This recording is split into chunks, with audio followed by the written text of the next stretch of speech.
नमस्कार दोस्तों। तो मैं आज कक्षा 10 के बाद बहुत ही आपको महत्वपूर्ण मैन बेस करा रहा हूँ। जो कक्षा 10 चैप्टर नंबर 2 है, इसका मैन बेस इतना महत्वपूर्ण है कि आपको समझ में आएगा तो वह आप बोलेंगे क्या क्या बात है। तो इस तरीके से देखते हैं कि हमें अब इसमें करना क्या है।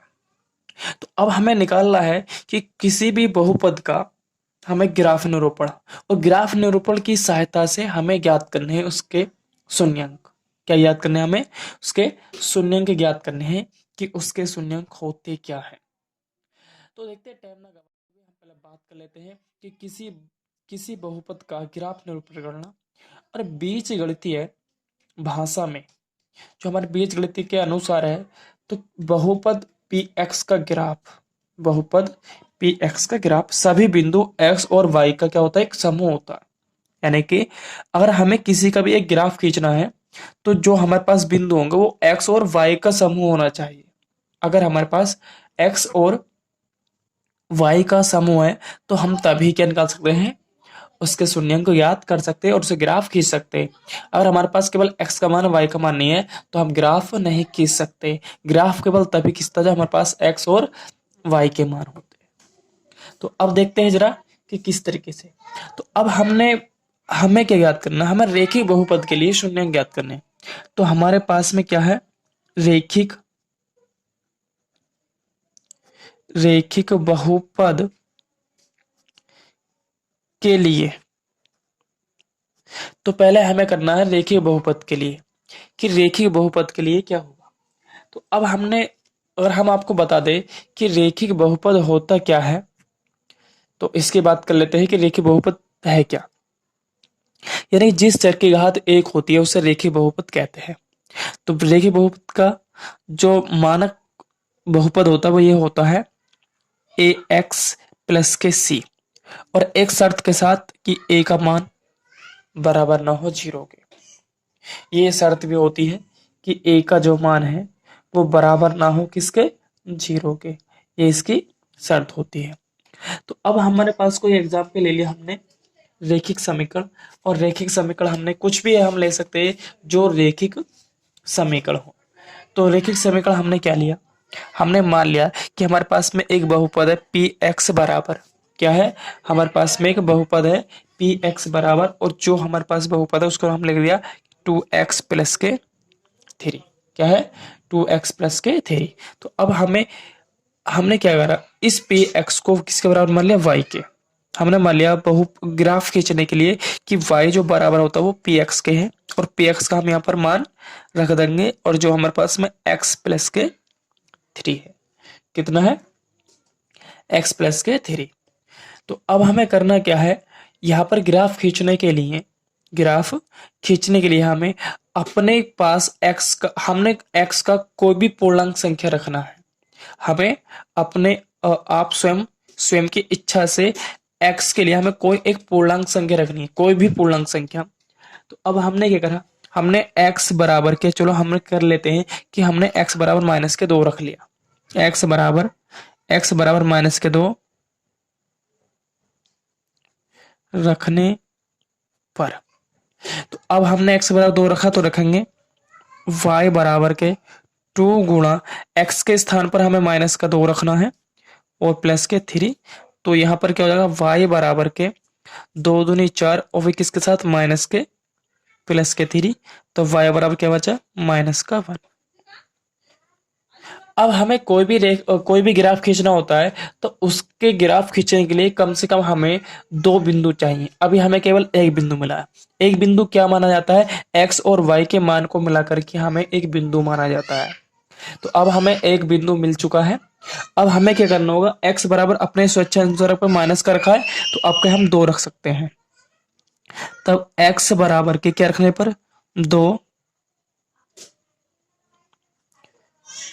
रखने पर, x बराबर क्या रखने पर? 2। तो जब हम x बराबर 2 रखेंगे तो देखते हैं कि यहाँ पर x पर 2 रखने पर हमें क्या मिलने वाला है। तो रखेंगे y बराबर के 2 गुणा 2 प्लस के 3। तो हमें ये, तो अब यहाँ पर कितना आएगा? 2 दूनी 4 प्लस के 3। तो y का मान कितना आया? 7। तो अब हमें क्या करना होगा? इसको सारणीबद्ध कर लेंगे। क्या कर लेंगे हम, इसको हमें एक सारणी के रूप में लिख लेना है इस प्रकार से। इस प्रकार से आपने एक सारणी के रूप में लिख लिया, यहाँ पर x का मान और यहाँ पर y का मान। जब आपने x बराबर माइनस के 2 रखा, x बराबर माइनस के क्या रखा, 2 रखा, तो y का मान कितना मिला आपको, माइनस के 1। और जब आपने x बराबर के प्लस के 2 रखा तो y का मान कितना मिला आपको, 7। तो इस प्रकार से हमने क्या बना लिया, इसको सारणी। अब हम इन बिंदुओं को चतुर्थांश में रखेंगे, तो आपको देखते हैं कि चतुर्थांश किस प्रकार बनाएंगे। तो देखिए मैंने चतुर्थांश बना लिया। ये हमारे पास में y एक्सिस है और ये हमारे पास में कौन सी एक्सिस है, ये x एक्सिस है। तो अब हमें क्या करना होगा, जहां पर इन्होंने काटा है यहाँ पर हमारे क्या होते हैं, मूल बिंदु। अब यहाँ पर हम अंक पुट कर लेंगे, 1 2 3 4 5 इस प्रकार से। तो अगर हम बता दें छोटा सा एक यहाँ पर कक्षा 9 का रूल है, तो हमारे फर्स्ट जो चतुर्थांश होता है वो प्लस प्लस का होता है, और सेकंड जो होता है वो माइनस प्लस होता है, जो थर्ड होता है वो माइनस माइनस का होता है, और जो फोर्थ होता है वो प्लस और माइनस का। इसका मतलब ये हमारे पास में x का मान है और ये y का। पहला जो होता है हमारे पास x का मान होता है, दूसरा y का। तो अब हम इनके अनुसार मान रखेंगे। तो ये हमारे पास में x किसका, प्लस का, और ये y किसका मान है, y का x ये होती है। तो इसका मतलब ये हमें माइनस के रखने होंगे। क्या रखने होंगे, माइनस के रखने होंगे। तो देखिएगा मैंने इस प्रकार से मान रख लिए हैं। अब मैंने कहा था कि ये किसके होंगे, माइनस के होंगे, ये माइनस के हो जाएंगे। तो अब देखेंगे हमारे बिंदु क्या है। हमने x बराबर माइनस का 2 रखा, तो y का मान भी माइनस का। तो x और y, x का भी माइनस का, y का माइनस का, दोनों कहां पर, इस चतुर्थांश में। तो x पर कितने चले हम, 2। तो x अक्ष ये है, तो x पर हम 0 यहाँ पर 1 2, तो x पर हम कितने चल के आए, 2 चल करके आए। तो इस प्रकार से हम डॉटेड लगा लेंगे। और हम y अक्ष पे कितने चले, 1। तो y अक्ष ये है, तो y अक्ष पे 1 यहाँ पर है, तो ये, तो इसका मतलब इसके सामने से। तो इन दोनों बिंदुओं ने यहाँ पर एक दूसरे को प्रतिच्छेद किया। तो जब यहाँ पर प्रतिच्छेद किया तो यहाँ पर बिंदु हो गया हमारे पास में 2 कोमा माइनस के 1। तो ध्यान रहे पहले x का मान, उसके बाद में हमारे पास x पे 2 y पे 7, दोनों प्लस के हैं, और दोनों प्लस के हमने कहा बताया था आपको फर्स्ट चतुर्थांश में। तो x पे चले थे हम कितना, 2। तो y पे चले थे हम 7, तो y पे 7 ये है, x पे 2 ये है। तो अगर हम माने, इसके लिए सहायता से देख लेते हैं थोड़ा। तो एक 2 के सामने है ये और ये, तो इस प्रकार से ये अंडरलाइन बहुत हल्के यहाँ पर 7 पर जा करके, और ये 7 से चले हम यहाँ पर। तो इन दोनों ने यहाँ पर प्रतिच्छेद किया।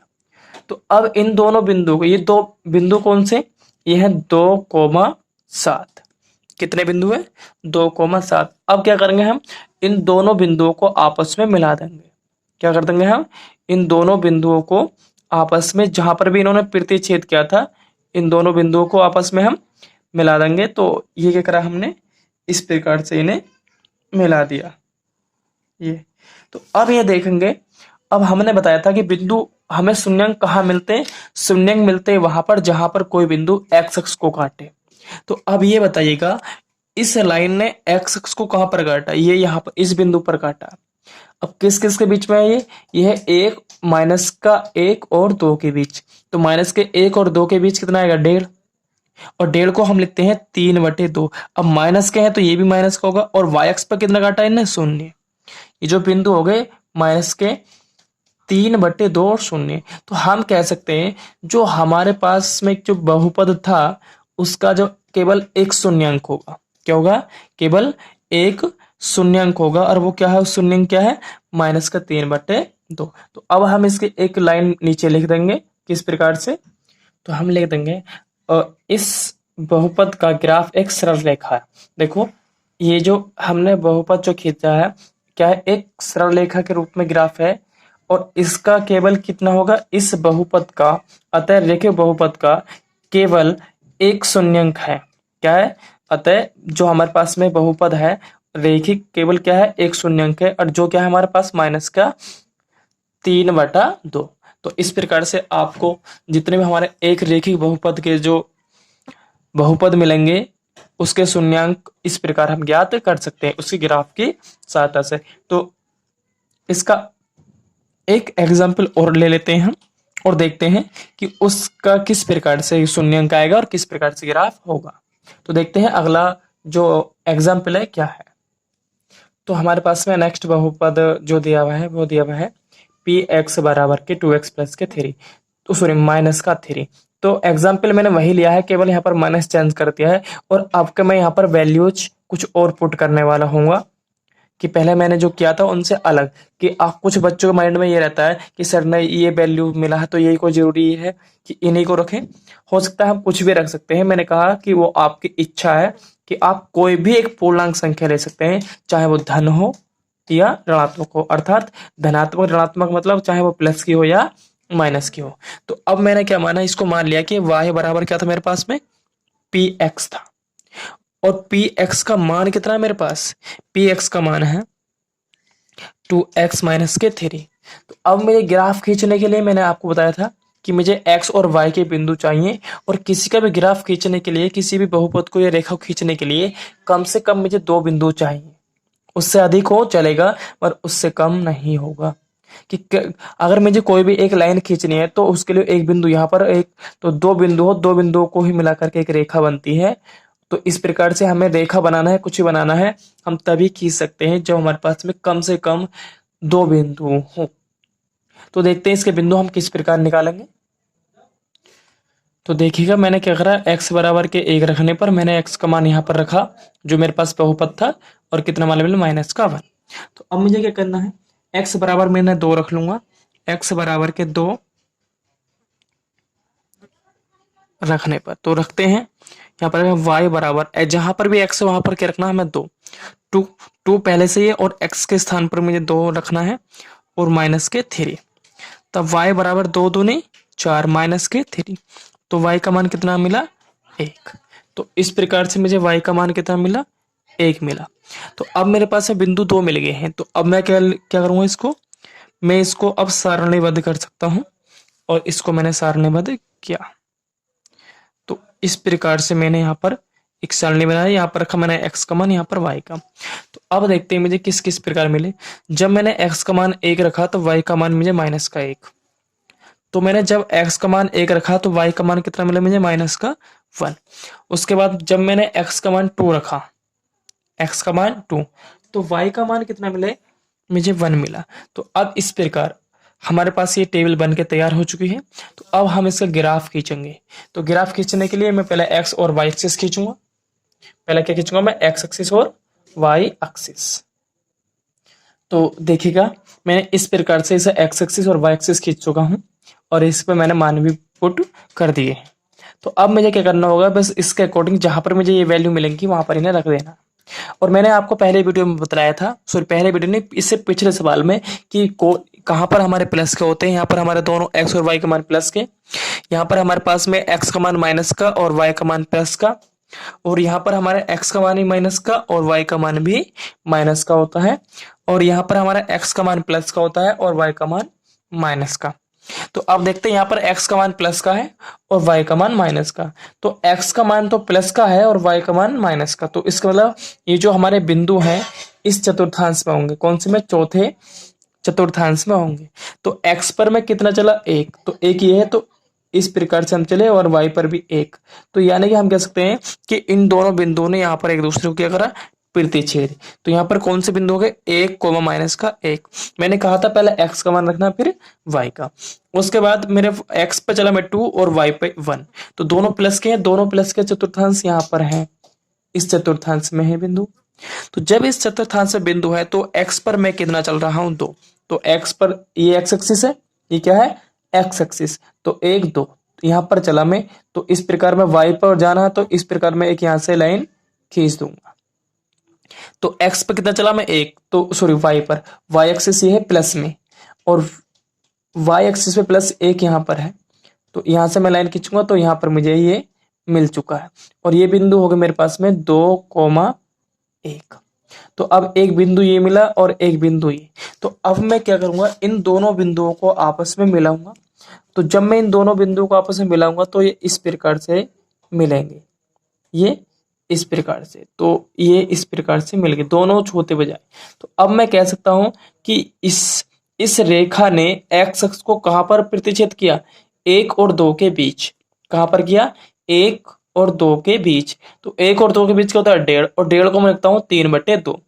तो इस प्रकार मुझे यही मैंने एग्जाम्पल पहले दिया था और यही अब, बस इसमें मैंने बिंदु चेंज करे हैं कि किस प्रकार से मैं बिंदु को इन्हें रख सकता हूं। तो आपकी इच्छा है कि आप यहाँ पे 1 ना रख के 2 रख लें, और यहाँ पे इच्छा कि 2 ना रख के यहाँ पर 4, 5 कुछ भी रख सकते हैं। बस हमें ये देखना है कि बिंदु कहाँ मिलेंगे आपको, हमें देखना है। तो इसका जो प्रतिच्छेद होगा वो कितना होगा? कितना है हमारे पास में, कहां पर कर रहा है? 1 और 2 के बीच। तो इसके मतलब जो हमारे एक्स अक्ष पर ये रेखा प्रतिच्छेद कर रही है वही हमारा शून्यंक है। तो शून्यंक क्या होगा हमारा? 3/2 प्लस का होगा, क्योंकि आपका हमारे दोनों प्लस के मान है। पहले हमारे माइनस मिले थे, आपके प्लस में। तो मैं यहाँ पर लिख देता हूं। तो यहाँ पर हम क्या लिख देंगे? लिख देंगे यह एक्स अक्ष को 3/2, 0। देखो ये जो रेखा है यह एक्स अक्ष को, कौन से अक्ष को? एक्स अक्ष को कहां पर? 3/2 यानी 1.5 है, और y पे नहीं गई तो y का मान मैंने क्या लिखा? 0 पर काटता। अतः इस रेखीय बहुपद का केवल एक शून्यंक है, जो कितना? 3/2। तो अतः हम ये भी लिख सकते हैं ये बहुपद ax प्लस के b के रूप का जो होता है, और a का मान 0 के नहीं है, बराबर नहीं है, मैंने शर्त बताई थी। तो इसके लिए जो px बराबर क्या था हमारे पास में?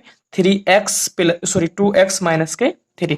तो उसके लिए जो शून्यंक होगा वो होगा माइनस के b/a। क्या होगा? b/a। तो इस प्रकार से हम क्या कर सकते हैं? इस प्रकार b/c/a कर लेंगे यहाँ पर।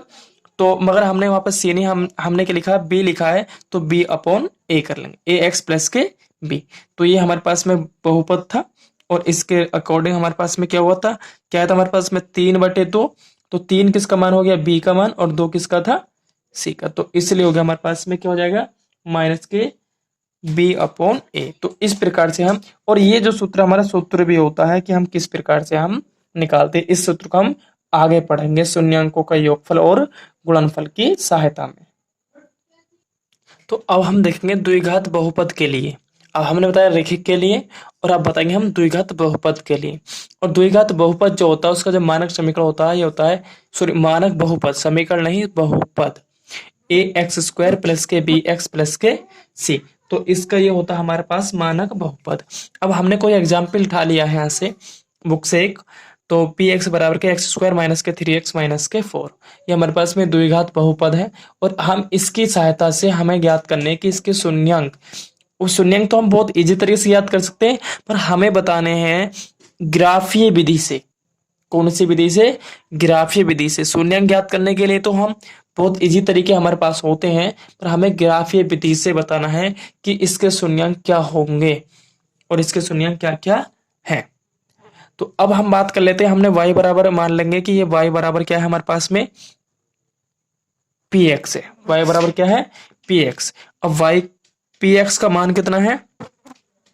x² माइनस के 3x और माइनस के 4। ये हमारे पास किसका मान है? x का।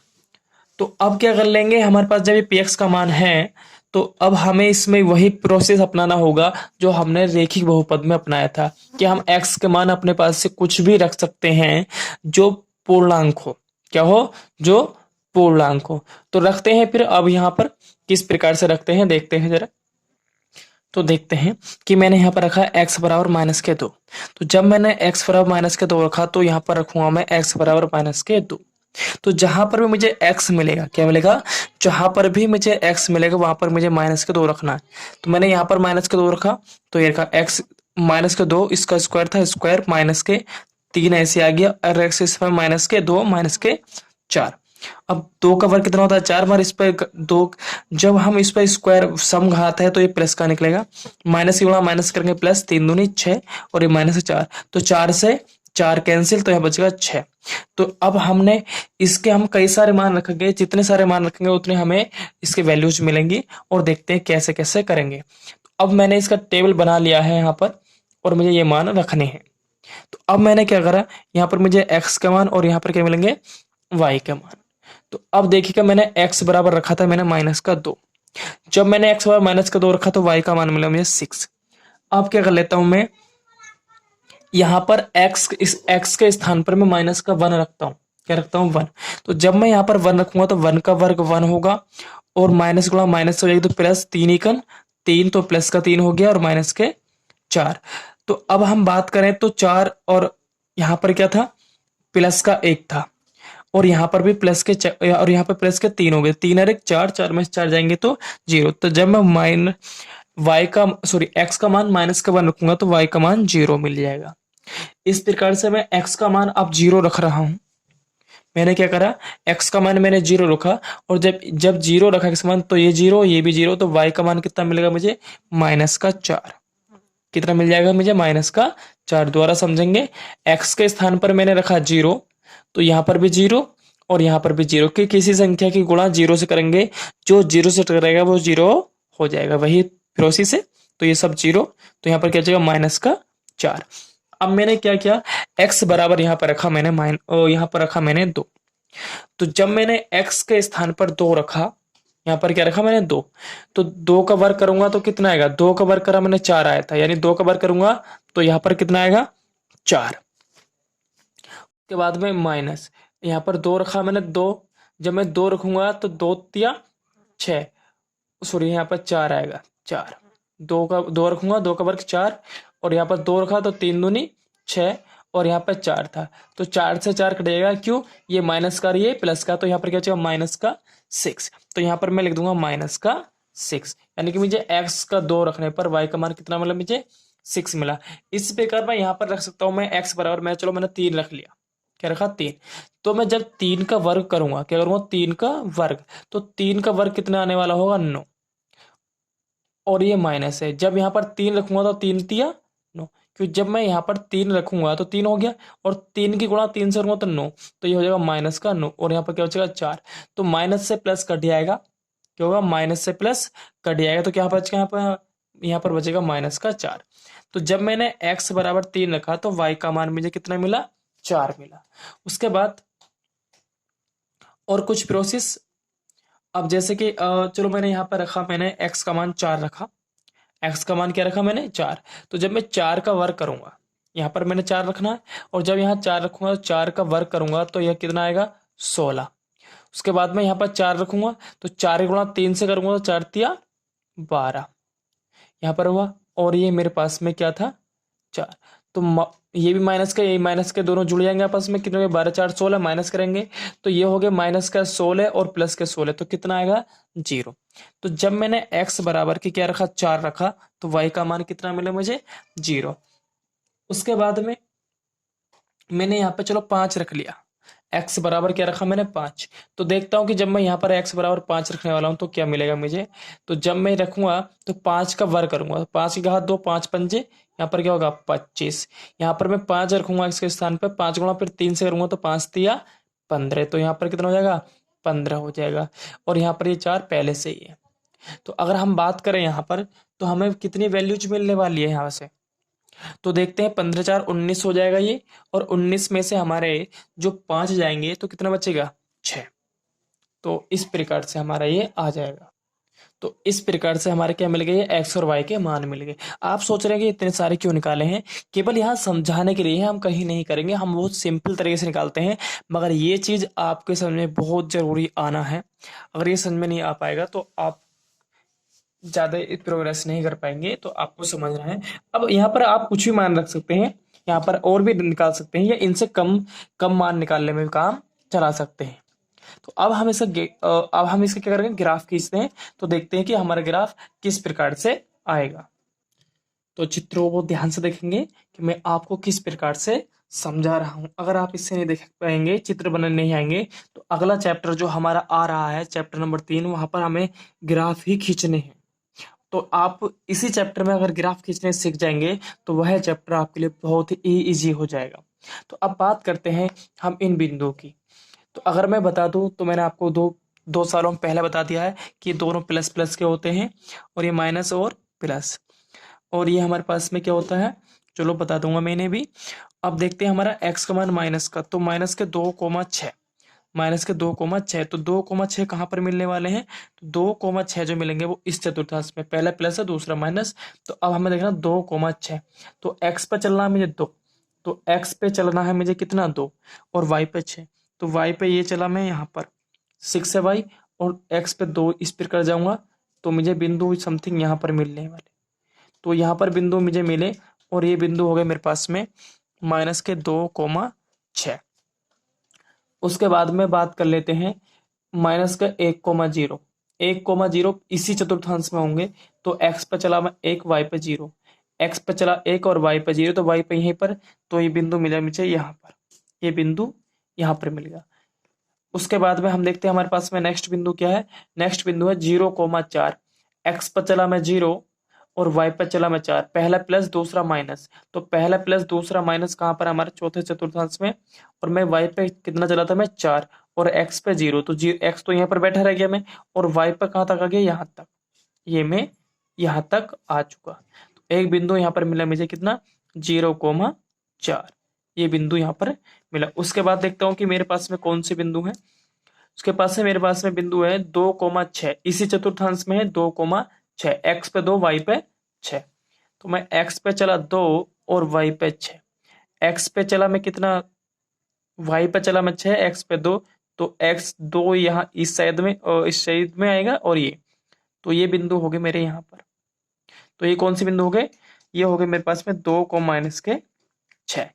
तो इस प्रकार, और हमें करना होगा इसी प्रकार से हमें वैल्यू रखनी पड़ेंगी 3,4, x पे 3 और y पे 4, दोनों प्लस के हैं, x पे 3 और y पे 4, तो यानी कि मुझे बिंदु ये x पे 3 के सीधे में चलेंगे और 4, तो यहाँ पर ये बिंदु मिलेंगे, और ये बिंदु हो गए मेरे पास में कितने, 3,4।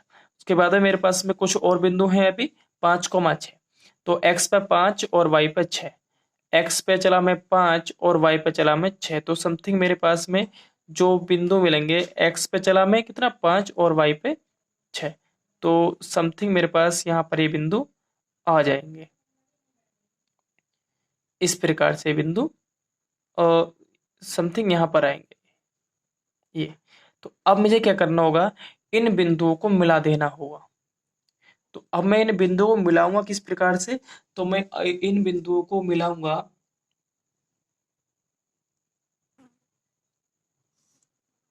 x पे, सॉरी ये गलत हो गई, ये x पे 4, अभी हमारे पास में ये बिंदु और रखता है x पे 4 y पे 0, x पे 4 और y पे 0, तो x पे चला मैं 4 और y पे 0, तो एक बिंदु मुझे यहाँ पर मिलने वाला होगा इस प्रकार से, और ये बिंदु x पे 3 और y पे 4, x पे 3 और y पे, यहाँ पर हमने एक मिस्टेक किया है, ये गलत आएगा शायद, ये मैंने बिंदु कैंसिल कर दिया है। तो अब देखते हैं यहाँ पर, अब हमें क्या है, इन बिंदुओं को मिलाना है, तो इन बिंदुओं को हम इस प्रकार से इन्हें मिलाएंगे, ये मिला, और उसके बाद में हमारे पास में ये बिंदु है, यहाँ से मिलता हुआ इस प्रकार से, ये यहाँ से गुजरेगा इस बिंदु से, और ये बिंदु इससे आकर इस प्रकार मिलेगा, और ये जो बिंदु है वो हमारा बिंदु, ये हमारा बिंदु इस प्रकार से यहाँ पर आ जाएगा। तो हमारा जो है इस प्रकार से ग्राफ बन जाएगा, ये जो है वो इस प्रकार से ग्राफ बन जाएगा। जो मैंने ये बिंदु काटा था, ये जो आएगा मेरा माइनस का आएगा, x पे 3 रखने पर y का मान जो आएगा ये -4 आएगा। ये बिंदु मैंने इसलिए काट दिया था, मैंने चेक करा था, तो ये जो आएगा वो x पे हम 3 चले तो y पे हम 4 आएंगे माइनस के, और जब हम आएंगे पहला प्लस और दूसरा माइनस, तो ये बिंदु समथिंग पहला प्लस और दूसरा माइनस, पहला प्लस और दूसरा माइनस समथिंग वो बिंदु इस एरिया में आएगा, किसमें, इस एरिया में आएगा। तो आप मत रखना, कोई जरूरी नहीं है इसका कि आप रखें, तो इस प्रकार से। तो अब इसके जो हमारे पास में जो शून्यंक हैं, तो अब इसके शून्यंक हुए कितने हुए, एक तो वह माइनस का, देखो इसने कहा एक्स को कहाँ कहाँ पर काटा, एक तो यहाँ पर काटा 1 पर, और एक काटा ये मिट गया यहाँ पर, ये काटा किस पर, 4 पर, किस पे काटा है, 4 पर। तो इसके जो शून्यंक हो गए वो -1 और 4 हो गए, तो लिख देंगे, क्योंकि हमारे उतने ही शून्यंक होंगे जहां पर ये एक्स को जितनी जगह काटेगा। तो ये हमारे पास में कितनी जगह काटे इसने, -1 पर काटा और 4 पर, तो जो बहुपद के शून्यंक है वो कितने होंगे, -1 और 4। ये मत सोचना कि 4 ये भी होगा, नहीं ये नहीं होगा, क्योंकि ये y अक्ष है और हमें कहाँ पर चाहिए, केवल x अक्ष के। तो यहाँ पर लिखते नीचे किस प्रकार लिखना है, तो हम लिख देंगे कि द्विघात बहुपद के जो शून्यंक है वो कितने हैं, -1 और 4 है। तो तो कहाँ पर है, जो एक्स अक्ष को जिस बिंदु पर काटेगा वही हमारा एक्स क्या होगा, शून्यांक होंगे। तो मैंने आपको द्विघात जो बहुपद होते हैं उनके शून्यांक भी याद करना सिखा दिया। तो अब आपको मैं नेक्स्ट सवाल में दिखाऊंगा कि हम बिगर ग्राफ के किस प्रकार से बहुपद के शून्यांक ज्ञात करते हैं। और हमें कक्षा 10 में केवल यहीं तक अवेलेबल है कि हम केवल इसको ग्राफीय विधि से नहीं, इसको गुणनखंड विधि की सहायता से ही, गुणनखंड विधि की सहायता से हम ग्राफ और शून्यांक निकालेंगे। ये तो मैंने आपको बहुत एक्स्ट्रा वर्क कराया जो आपकी क्लास से थोड़ा हटके था, मगर आपकी क्लास में फिर भी इसका कुछ रूप दिया है। तो इस प्रकार से मैंने आपको ये करा दिया। तो नेक्स्ट वीडियो में मिलेंगे आपको, आप किस प्रकार से बहुपद निकालते हैं, और मैं आपको इस अगले वीडियो में आपको जो अगली एक्सरसाइज है फिनिश हो जाएगी। तब तक के लिए धन्यवाद।